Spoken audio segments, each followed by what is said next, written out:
Eight 4.5 Vulcans is a classic Trek episode for the characters. I really like this episode because they were trying to make fun of, like, in companies, how you bring new management in. Well, just imagine if the Enterprise was being run instead of by the majority humans, the majority of them would have been Vulcans. What I didn't really understand in the episode is why they had to turn Vulcan.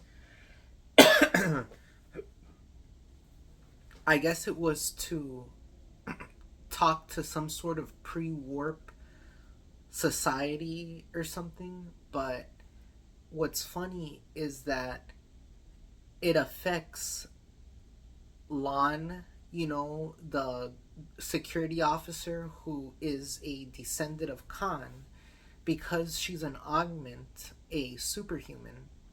The Vulcan serum affects her differently, and she turns into like a crazed Vulcan, and I think almost like a Romulan, and starts planning galactic conquest. And Spock has to do the dance. They do this tango dance, and it's like the way they hooked up. And he does that tango dance with her, and he's able to turn her back into her normal self.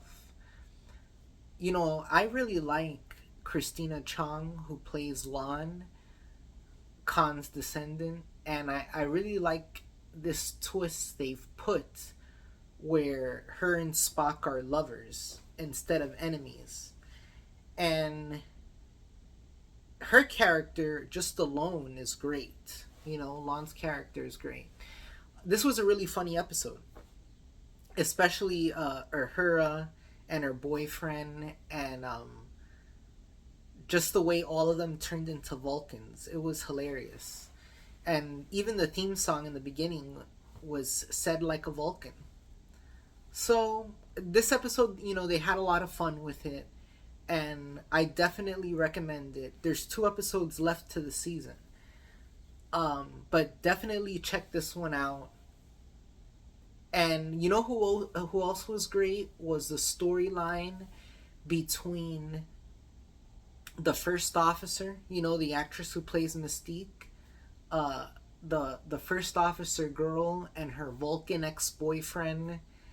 That whole storyline in the show was also done really well. So this was a really good one. They had shown some pictures a year back, and these the pictures came from this episode, them filming season 3. So definitely check this one out. Great show.